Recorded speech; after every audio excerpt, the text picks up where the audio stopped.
Viver o Evangelho de Cristo é, em sua essência, o mesmo que abrir-se para viver no sobrenatural.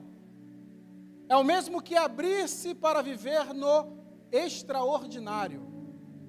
Ter a experiência de viver o Evangelho de Cristo é o mesmo que ser desafiado a todo instante a não se render àquilo que a realidade do óbvio nos diz. É ser desafiado a todo instante a não se prender, não se limitar àquilo que a lógica humana nos diz. Porque é vivendo o Evangelho de Cristo que nós vamos cultivando dentro de nós, no nosso interior, uma junção, uma mistura de uma esperança que é viva, com uma certeza, convicção que é plena, de que a qualquer momento, eu disse, a qualquer momento, a presença de Jesus, que nós encontramos no Evangelho, tem o poder de mudar e transformar todo e qualquer cenário.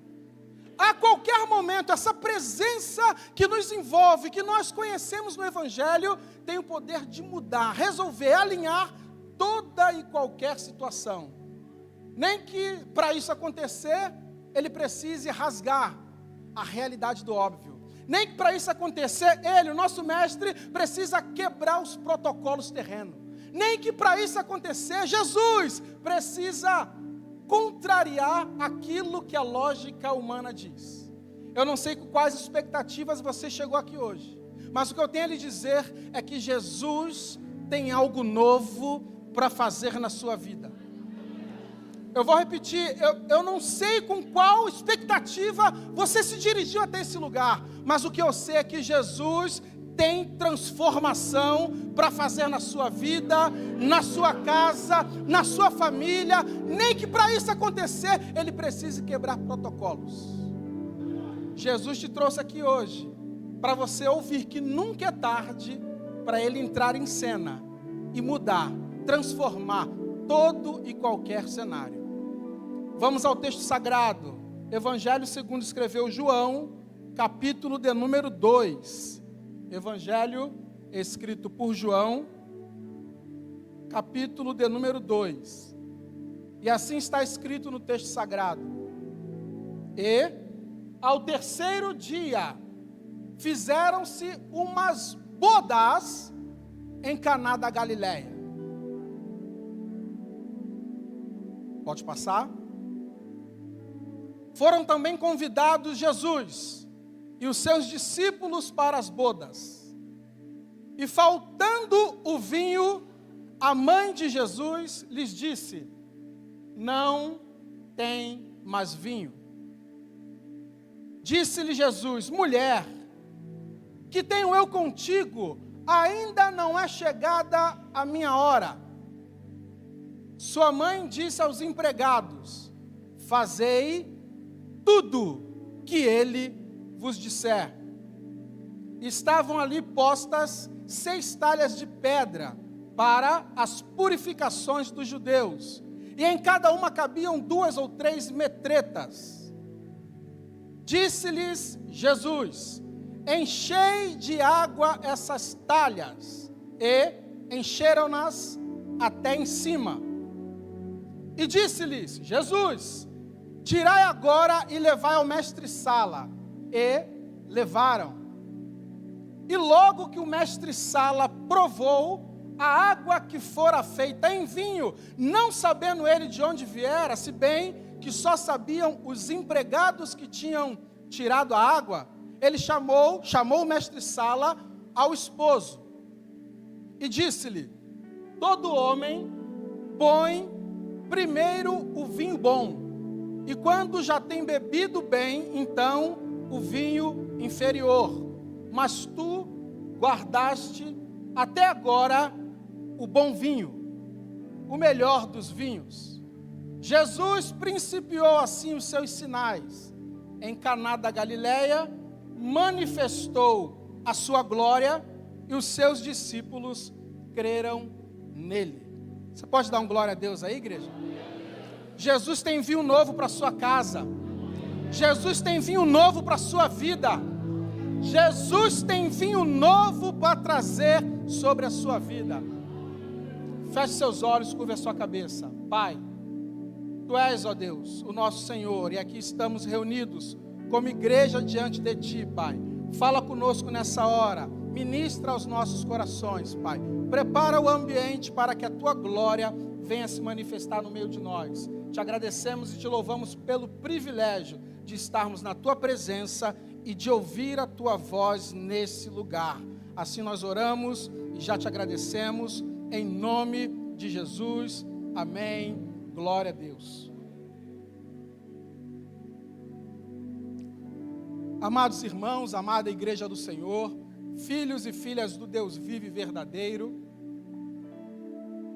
a regra é clara. Todo texto bíblico, sem exceção, sempre está subordinado a um contexto. E quando se fala em contexto de um texto, nós, eu e você, não podemos ficar limitados ou presos, restritos a apenas um, não. Isso porque as regras de uma boa hermenêutica nos ensinam que um mesmo texto, por vezes está mergulhado em vários tipos de contextos diferentes. Por exemplo, o contexto imediato desse texto que nós agora lemos está claro, está óbvio, está no texto. Trata-se de uma celebração de casamento. O termo empregado aqui em português é bodas. E bodas, todo mundo aqui sabe que se refere a votos matrimoniais. Bodas significa compromisso, união de casamento. E o termo aqui no original grego é gamos. Gamos corrobora com essa ideia. Gamos aponta para uma grande festa de casamento. Gamos aponta para um grande banquete de casamento. E esse gamos aqui em específico estava acontecendo em Caná. Caná, por sua vez, é uma pequena vila, um pequeno povoado, uma pequena aldeia que ficava localizada na região da Galileia. E é justamente por isso que o versículo 1 vai dar início a essa perícope dizendo que ao terceiro dia fizeram-se umas bodas, um gamos, em Caná da Galileia. Então, esse é o contexto imediato desse texto, uma celebração de casamento. Contudo, é observando um outro tipo de contexto, dessa vez o contexto histórico-cultural desse mesmo texto, que a gente entende, aprende, que lá na cultura judaica era muito comum um gamos durar mais de um dia. Geralmente um gamos durava 3 dias, e em alguns casos mais específicos chegava a durar até 7 dias. E pasmem as senhoras, pasmem os senhores, era a responsabilidade do anfitrião. Guarde muito bem essa palavra anfitrião, pois nós a usaremos mais adiante. Anfitrião, era a responsabilidade do anfitrião providenciar comida suficiente, providenciar bebida suficiente, e se necessário fosse, providenciar até hospedagem suficiente, não para um, nem para 2, nem para 3, mas para todos os convidados do gamos, independentemente de quantos dias durasse a festa. Aleluia! Apenas com esses 2 tipos de contexto, eu já entendi que deu para a igreja perceber que um gamos, lá naquele contexto, naquela cultura, naquela época, era algo que trazia grandes impactos para a região onde ele era realizado. Impacto social, impacto econômico, impacto comercial e por aí vai. Mas a proposta que Deus tem para nós aqui nessa manhã, não é a proposta de nos fazer olhar para esse gamos e ver nele os impactos terrenos e naturais que ele trouxe para a região de Caná da Galileia. Não, muito pelo contrário. A proposta que Deus tem para nós aqui hoje, nessa manhã, é a proposta de nos fazer olhar para esse gamos e ver o inestimável impacto espiritual que Ele trouxe não só para Caná, que Ele trouxe não só para Galiléia, que Ele trouxe para todo o universo. Toda a história da humanidade foi impactada por esse gamos que aconteceu em Caná da Galiléia. Pastor, por que o senhor está dizendo isso? Porque num outro tipo de contexto, desta feita o contexto espiritual desse gamos, vai dizer que esse casamento não serviu apenas para manifestar uma vontade terrena, uma vontade que estava ardendo e queimando no coração dos noivos. Não, esse gamos serviu para manifestar uma vontade divina, a vontade que estava ardendo e queimando no coração de Deus lá nos altos céus. Pastor, por que o Senhor diz isso? É o versículo 11 que nos responde. O versículo 11 vai dizer que num contexto espiritual, esse gamos serviu basicamente para 3 coisas. Quantas coisas, igreja? 3 coisas. 1, esse gamos serviu para dar início, principiar os milagres de Jesus. 2, esse gamos serviu para manifestar diante de todos a glória de Jesus. 3, esse gamos serviu para fazer os primeiros discípulos crerem em Jesus. Você consegue perceber como um mesmo texto está mergulhado em vários tipos de contextos diferentes? Se por um lado o contexto terreno desse gamos aponta para algo da terra, um casamento, por outro lado, o contexto espiritual aponta para algo de cima. Aleluia! A manifestação que Jesus era o Cristo, o Messias aguardado, o Filho do Deus vivo. O mesmo texto mergulhado em vários tipos de contextos diferentes. O que eu preciso deixar claro para a igreja dentro dessa breve fala introdutória é que apesar de o contexto terreno desse texto ser um contexto de casamento, o auge dessa narrativa, o ponto máximo dessa narrativa não estava sobre o casamento. Aleluia. Eu vou repetir. Apesar de o contexto, está claro que é casamento, o auge dessa narrativa, o ponto máximo dessa narrativa não tem nada a ver com casamento. O auge dessa narrativa, o ponto máximo dessa narrativa está relacionado com aquilo que Jesus tinha para fazer, tinha para operar, tinha para realizar ali dentro. Casamento era secundário. A prioridade era Jesus, ser manifestado como Filho de Deus através daquele gamos. Se você tem fé para receber, levante sua mão, que eu tenho uma palavra profética para lhe entregar.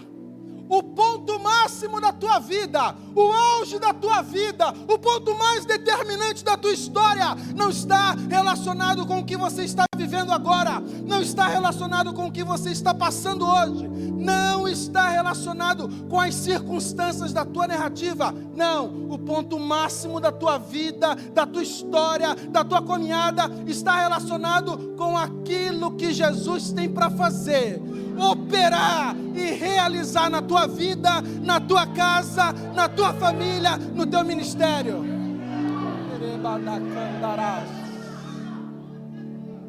O ponto máximo dessa narrativa não estava relacionado com as circunstâncias do casamento em si, não tinha nada a ver com a troca de alianças, não estava relacionado com o famigerado dizer sim, não estava relacionado com os votos apaixonados matrimoniais, não estava relacionado com a tão aguardada noite de núpcias, não. O auge, o ponto máximo, o ponto determinante desse gamos era a presença de Jesus.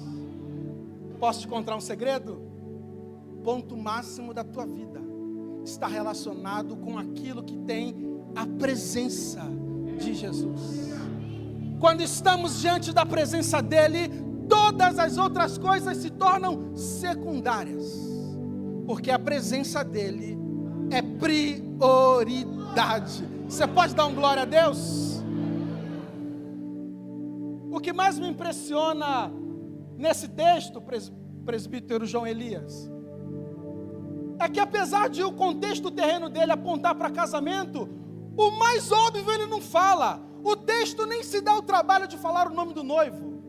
O texto nem se dá o trabalho de citar o nome da noiva. Aleluia! Mas o contexto terreno é casamento.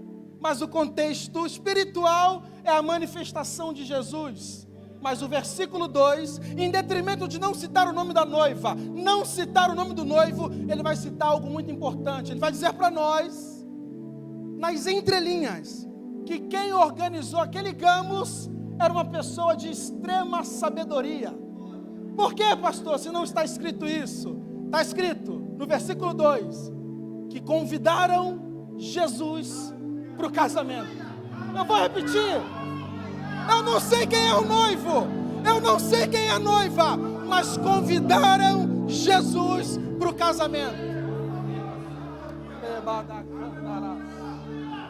Eu digo uma coisa para a igreja, digo isso sem ter medo de errar. Trazer Jesus para dentro dos nossos ambientes, aleluia, sempre será a melhor escolha. Convidar Jesus para dentro dos nossos ambientes sempre será uma demonstração de extrema sabedoria. Digo isso para você por dois motivos. Primeiro, Jesus não entra onde ele não é convidado. Não sei se ninguém nunca te falou isso, mas eu te falo agora. Jesus só entra onde ele é convidado. Jesus não é mal educado. Jesus não é como muitos de nós, inconveniente. Jesus não é entrão. Jesus não arromba a porta. Quem arromba a porta é o nosso adversário. Jesus bate na porta. Assim como ele está batendo na porta de corações aqui. Jesus bate na porta. Sinal de que ele quer entrar. E ele só entra onde ele é convidado. Segunda coisa, segundo motivo, em ambientes que Jesus entra, aleluia, não permanece da mesma maneira. Eu vou de novo, ambientes que Jesus entra, nunca permanecem da mesma maneira. Nos ambientes que Jesus entra, sempre acontece algo inexplicável. Nos ambientes que Jesus entra, sempre acontece algo sobrenatural. Viver o Evangelho é o quê? Viver o Evangelho é estar aberto a conviver com o sobrenatural de forma natural. Conviver com o extraordinário de forma ordinária. Porque ambientes que Jesus entra, nunca permanecem o mesmo. Agora vem a parte dura. Pode doer um pouco, mas eu sei que o propósito é cura. Onde Jesus entra, muda o ambiente, mas a responsabilidade sempre será nossa, minha e sua, de convidar Jesus para os nossos ambientes. Aí vem aquela pergunta dura, que não sou eu que faço, é o Espírito Santo que faz. E você, crente, tem convidado Jesus para os seus ambientes? Só para apertar mais um pouco, eu vou de novo. E você, crente, tem convidado Jesus para dentro dos seus ambientes? Para não ficar esse clima constrangedor. Eu sei que você não pediu, mas lá vai um conselho da parte de Deus para a sua vida. Não deixa Jesus de fora dos seus ambientes. Não deixa Jesus de fora das tuas comemorações. Não deixa Jesus de fora dos teus banquetes. Não deixa Jesus de fora dos teus negócios. Não deixa Jesus de fora de nada que acontece na sua casa, na sua vida, na sua família. Chama Jesus para dentro do seu ambiente. Eu não sei quem chamou, mas o texto me garante que chamaram. Chamaram Jesus para dentro daquele ambiente. E a regra é clara: ambientes que Jesus está presente, algo extraordinário acontece. Chamaram Jesus para dentro daquele ambiente. E às vezes eu percebo, meu amigo Júnior, que esse gamos se parece muito, se assemelha muito com a nossa vida. Por quê, pastor? Porque está tudo correndo muito bem. Está tudo em clima de festa. O banquete está correndo solto. Até que chega o versículo 3. Aleluia. E junto com o versículo 3, senhoras e senhores, chega também algo imprevisto. Junto com o versículo 3, chega algo indesejado. Junto com o versículo 3, chega algo malquisto. Pregador, o que chegou? Está escrito no versículo 3. Maria, a mãe de Jesus, se aproxima do mestre, ao pé do ouvido, e faz a seguinte denúncia: eles não têm mais vinho. Em outras palavras, acabou o vinho. Encerrou o vinho. E aqui eu preciso deixar claro para vocês que dentro de uma cultura judaica, que é completamente diferente da nossa, dentro dessa cultura, no meio de um gamos, no meio de um grande banquete de casamento, acabar o vinho era sinônimo de uma enorme tragédia. Acabar o vinho no meio de um gamos era sinônimo de um grande, enorme constrangimento. Era sinônimo de vergonha, desonra e humilhação. Mas Jesus estava presente. Eu vou de novo, tem crente que não entendeu. O cenário estava apontando para a vergonha, para a desonra, para a tragédia, para a humilhação. Mas Jesus estava presente. Jesus estava no ambiente. Ele foi convidado, ele ali estava. O cenário era de tragédia, acabou o vinho. E é exatamente assim que acontece na nossa vida. Está tudo correndo muito bem, tudo fluindo. Só que de repente chega o versículo 3 na nossa vida, pastor Márcio. O que é o versículo 3 na minha e na sua vida?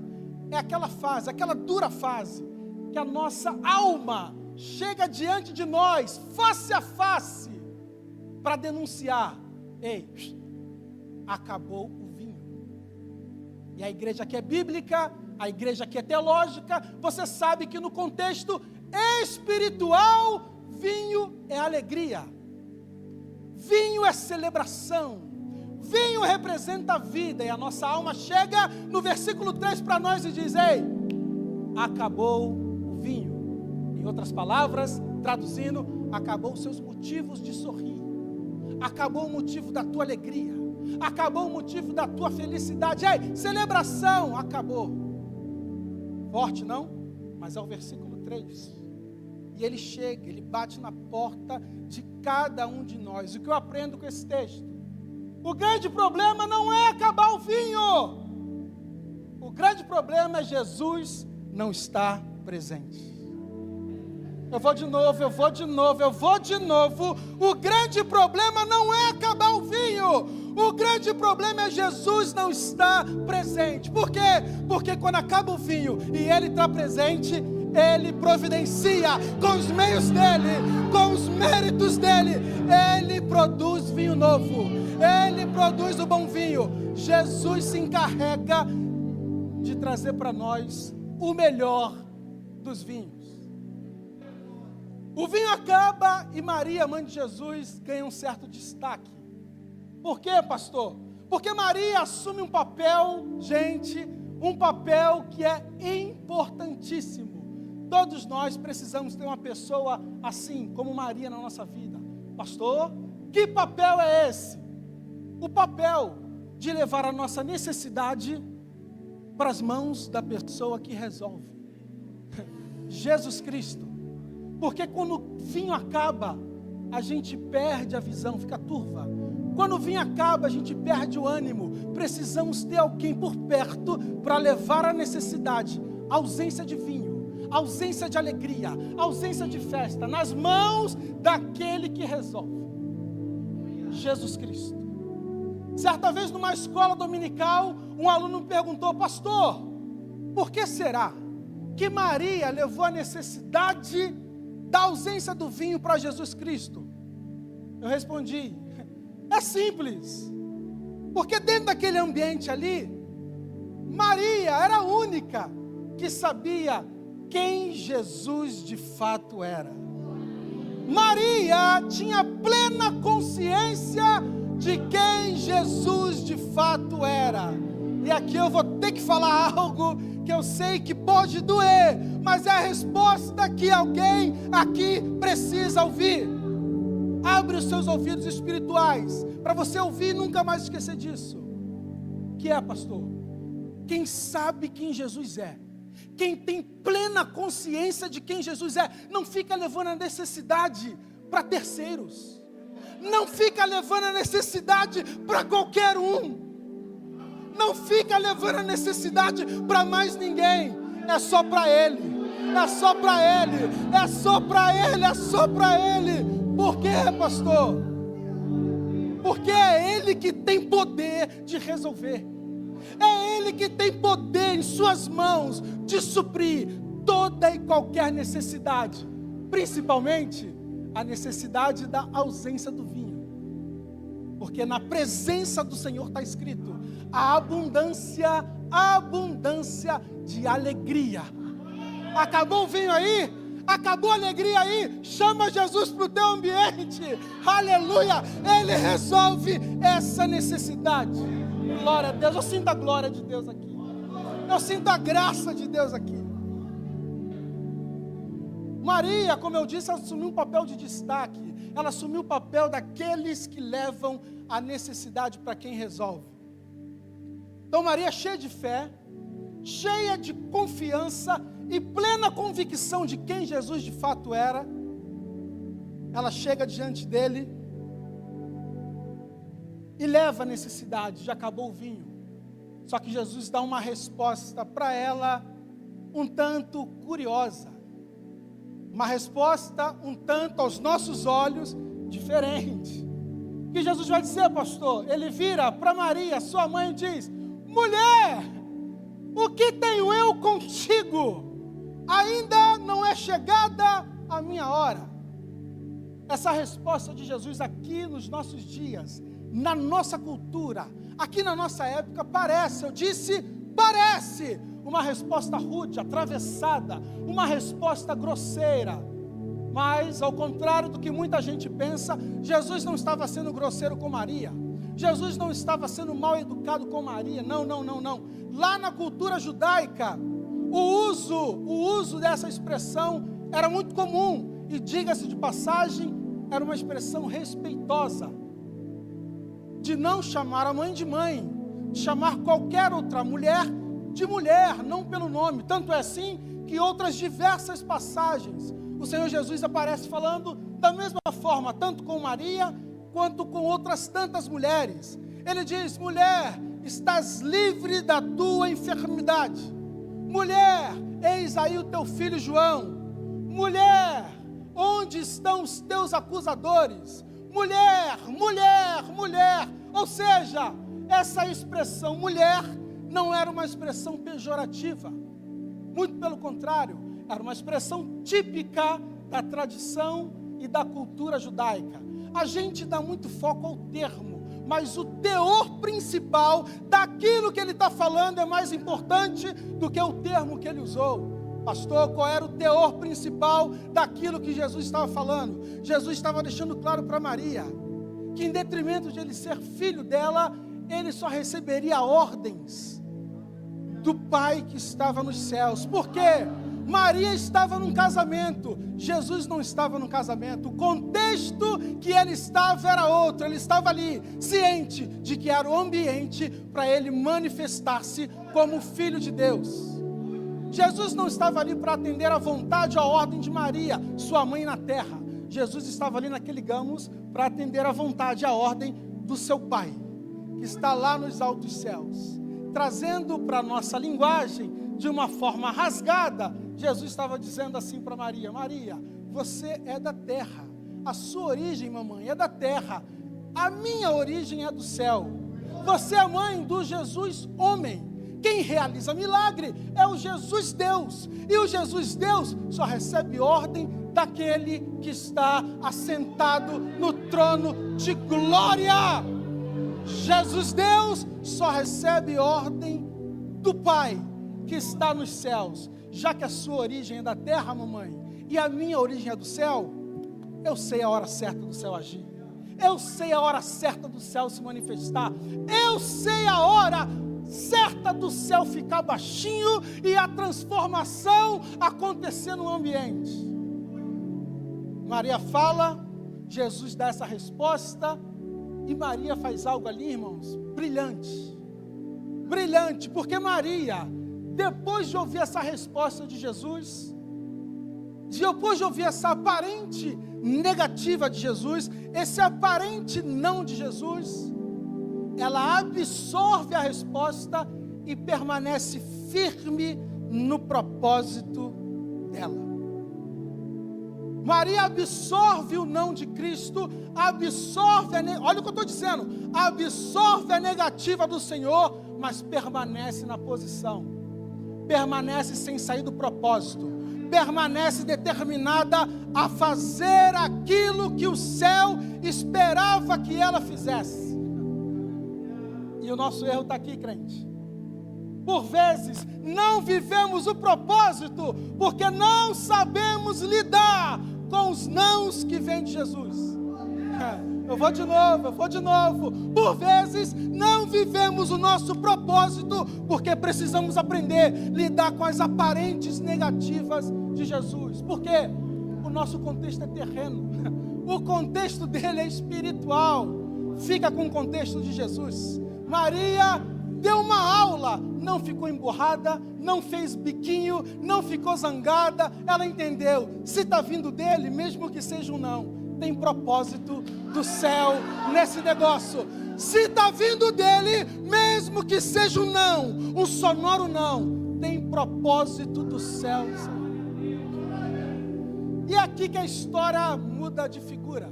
Depois de absorver essa aparente negativa de Jesus, Maria vai dizer algo poderoso. Maria vai dizer algo que faz as vias de uma chave abrindo a porta para a manifestação do milagre. Pastor, o que Maria vai dizer? Está escrito aí: fazei tudo que ele vos disser. Ninguém entendeu, vou de novo. Maria tomou um não de Jesus, mas tinha plena consciência que ele era o Filho de Deus. Depois de ouvir um não, qual é a ordem que ela libera?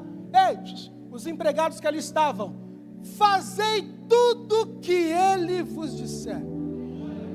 Isso aqui é uma chave que abriu a porta para a manifestação do milagre. Fazer tudo que ele diz é uma chave, aleluia, que abre as portas do milagre.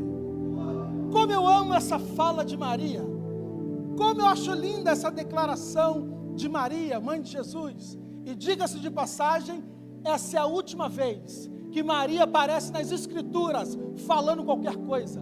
A partir daqui, a partir dessa perícope, desse gamos, Maria não aparece nas Escrituras falando mais nada. E diga-se de passagem, não tinha maneira melhor para Maria encerrar a sua participação no texto sagrado, liberando uma palavra profética para mim e para a sua vida. Fazei tudo que ele vos disser. Aleluia. Eu chamo isso aqui de a pregação de uma frase só. Eu chamo isso aqui de a poderosa mensagem de uma frase só. Uma frase só, mas dividida em 3 tópicos. Tópico 1, fazei. Ei, crente, não adianta só ouvir aquilo que Jesus diz. Não adianta só ouvir o que o pregador, o que pastor, o que a palavra diz. Tem que fazer. Tem que arregaçar as mangas e colocar a mão no arado. Tem que fazer. A ordem é fazei. Tópico 2, fazei tudo. Aleluia. Até aquilo que eu não gosto, pastor Reginaldo, é tudo. Até aquilo que machuca a minha carne, é tudo. Até aquilo que diminui, esmaga o meu ego, é tudo. Fazei tudo. Tópico 3 da pregação de Maria, aleluia, que ele, Jesus, vos disser. Ei, crente, não é para o crente fazer aquilo que a intuição diz, Não é para o crente fazer aquilo que a vontade da carne diz. Não é para o crente fazer aquilo que amigo, parente, vizinho diz. Não é para o crente fazer aquilo que a modinha diz, a sociedade diz, o mundo diz. Não, é para o crente fazer tudo que ele, Jesus, o Cristo, o Filho de Deus, o Rei da Glória, o Rei dos Reis, o Senhor dos Senhores, fazei tudo que ele, Cristo, vos disser. Fazei tudo que ele vos disser. Maria liberou essa sentença, essa palavra profética. Jesus, então, antes de agir, observa o ambiente. Antes de operar, observa o ambiente. Antes de trabalhar, observa o ambiente. Curioso que a gente estava falando isso mais cedo com alguém. Observa o ambiente para quê, pastor? Para encontrar as pessoas ou as coisas disponíveis para serem usadas por Ele. Lá vai o recadinho. Jesus não procura os perfeitos. Jesus não procura os melhores. Jesus não procura os mais talentosos. Jesus procura os disponíveis para serem usados por Ele. Então Ele olha aquele ambiente e procura alguma coisa ou alguém disponível. E Ele vê 6 talhas de pedra. Está disponível? Está disponível, então eu vou usar. E Ele continua procurando, vê alguns homens. Está disponível? Se está disponível, então eu vou usar. Ei, quando Jesus estiver disponível, pode ter certeza, Ele usa. Ele encontrar disponibilidade, Ele usa. Levante sua mão para receber uma palavra profética. Jesus vai te usar poderosamente ainda este ano para fazer coisas que você nunca fez. Jesus vai te usar poderosamente ainda este ano como um instrumento dentro da missão de transformar vidas para o reino. Por quê, pastor? Porque a partir de hoje Ele vai olhar para cada um de nós e vai achar disponibilidade fluindo e emanando do nosso coração. Jesus procura os disponíveis. Eu vou de novo porque tem gente pensando ainda. É contigo mesmo que Jesus está falando. Jesus não está preocupado com os talentos, com os dons, com a capacidade que você tem. Ele está preocupado com a disponibilidade que você apresenta para o reino. E quando ele observa aquele ambiente, ele vê homens disponíveis, talhas disponíveis, e ele vai fazer o quê? Usar o poder da palavra para chancelar, validar e autorizar o milagre. Guarde isso porque é uma regra. Vou te contar um segredo. Uma regra que existe nos altos céus. Todo milagre está subordinado à palavra. Todo e qualquer milagre precisa estar alinhado com a palavra. Todo e qualquer milagre precisa estar submisso ao que diz a palavra. Sabedor dessa regra, Jesus no versículo 7 vai fazer o quê? Usar o poder da palavra para chancelar, validar e autorizar o milagre. Pastor, o que ele diz? Enchei essas talhas com água. Curiosamente, tinha crente lá, diferente de nós aqui, prontamente obedeceram, prontamente atenderam. Por quê? Porque estavam disponíveis para as coisas do reino. Prontamente obedeceram e colocaram a palavra em prática. E uma grande verdade é que quando nós obedecemos e colocamos a palavra em prática, é inevitável, milagre acontece. Eles obedeceram, colocaram a palavra em prática,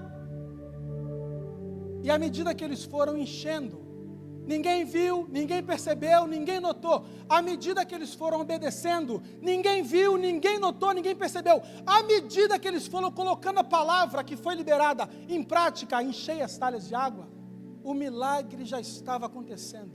a transformação já estava acontecendo. Ninguém viu, ninguém notou, mas aconteceu. Eu vou de novo, ninguém percebeu, ninguém avisou, não teve alarde, não teve aviso prévio, mas aconteceu. Ei, o fato de você não estar vendo, não quer dizer que Jesus não está trabalhando. Permaneça em obediência, permaneça colocando a palavra em prática. Você pode não estar vendo nada, mas sem você ver, o milagre está acontecendo, a transformação está tocando, aquele filho que está distante está voltando, aquele esposo que está frio está se aquecendo. Você vai obedecendo, vai cumprindo a palavra, e o milagre, a transformação, aquilo que aos olhos humanos era impossível, já foi acontecendo. Aleluia. Até que chega um ponto que já não havia mais água ali, o que tinha ali era vinho. Então Jesus, ele pega um milagre que foi feito em secreto e coloca ele para ser revelado em público. Tem coisas que Jesus está fazendo na sua vida no secreto, que logo logo ele vai tornar público. Tem milagres, tem vitórias, tem bênçãos, tem porta aberta, tem coisa que está acontecendo secreto, mas logo logo ele torna público. Milagre foi no secreto, Jesus pegou e agora levai ao mestre Sala. Por que, pastor, mestre Sala? Porque era a pessoa responsável pelo gamos. Mestre Sala, alguém perito em vinho, especialista em vinho, não se confundia com vinho, e ele prova. Aleluia. Imagino eu, não está escrito, mas imagino eu na coerência dos meus pensamentos. O mestre Sala, sem saber de nada, prova, olha e tem cor de vinho. Aí ele cheira, tem cheiro de vinho. Aí ele prova de novo, tem sabor de vinho, mas não era qualquer vinho, era o melhor dos vinhos. Eu vou de novo, gente, eu e você sabemos, era água, mas o mestre Sala não sabia. Cor de vinho, cheiro de vinho, sabor de vinho. Aleluia. O milagre que Jesus tem para fazer na sua vida é tão grande que você vai se sentir flutuando na cor do milagre, na cor da graça, no sabor do milagre, no sabor da graça, no aroma do milagre, no aroma da graça. Eu pergunto e a igreja responde: a água foi transformada em... A matéria-prima para produzir o vinho foi água. E todos aqui, desde a época da escola, sempre aprenderam que as 3 principais características da água são: incolor, água não tem cor; insípida, água não tem sabor; inodora, água não tem cheiro, não tem aroma. Dani já entendeu, aleluia. Não tem cor, não tem sabor, não tem cheiro, mas quando Jesus entra no ambiente, tem pessoas aqui nesse recinto, tem pessoas acompanhando pela internet, que olham para si mesmo e pensam: a minha vida já não tem cor, a minha vida já não tem sabor, a minha vida já não tem cheiro. O meu ministério, a minha família, minha relação familiar, minha vida financeira, meu emprego, pastor, tá tudo sem cor, tudo sem sabor, tudo sem cheiro. Mas eu, humildemente, trago uma boa notícia para a igreja nessa manhã. Eu trago uma boa notícia para você nessa manhã. O mesmo Jesus que transformou água em vinho, Ele está aqui, Ele está aqui, Ele está aqui, Ele está aqui.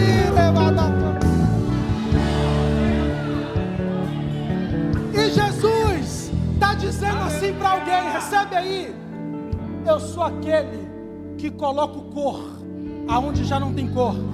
Jesus dizendo para você: eu sou aquele que coloco cheiro, aroma aonde já não tem cheiro. Eu sou aquele que coloco sabor aonde está sem sabor. Se prepara, se prepara, se prepara para viver um milagre com a cor, com o cheiro e com o sabor da graça de Deus. Aleluia! Fique de pé, igreja. Fique de pé. Suficiente, suficiente, Cristo é suficiente para a igreja, para o corpo. Suficiente, suficiente, Cristo é suficiente para a igreja, para o corpo. Suficiente, suficiente, Cristo é suficiente para a igreja, para o corpo. Suficiente, suficiente, Cristo é suficiente para a igreja, para o corpo, para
apenas 7 de todos os milagres feitos por Jesus. Os grandes estudiosos da palavra de Deus vão dizer que João foi inspirado a escolher 7 milagres porque estava com ele a incumbência de manifestar nas Escrituras o caráter perfeito, 7. O caráter perfeito da obra suficiente, pastor Mauro, da obra suficiente, perfeita de Cristo na face da terra. E o primeiro milagre você sabe, transformação de água em vinho. O 7º milagre você também sabe, a ressurreição de Lázaro. Aí, na coerência dos meus pensamentos, eu divido com a igreja o que seria para nós mais impactante, o que seria para nós mais marcante, o que seria para nós mais da hora. Começar se revelando como Filho de Deus, transformando água em vinho, ou ressuscitando um cara que já estava morto há 4 dias. Você há de convir comigo que seria muito mais impactante, muito mais grandioso aos nossos olhos, com a visão terrena, ressuscitar alguém. Mas Jesus não veio na terra para impactar a mim e a você. Quem disse que Jesus veio na terra para trazer impactos, arrepios para nós? Jesus veio com uma única missão, que por coincidência é a nossa missão: transformar vidas. A grandeza do Evangelho, a grandeza do Evangelho é transformar vidas. E quando ele pega uma água comum, uma água ordinária, e transforma num vinho extraordinário, quando ele pega uma água natural como essa, e transforma num vinho sobrenatural, é ele dizendo para nós: é o mesmo que eu quero fazer na sua vida, porque eu sou suficiente, eu sou suficiente. Glória a Deus.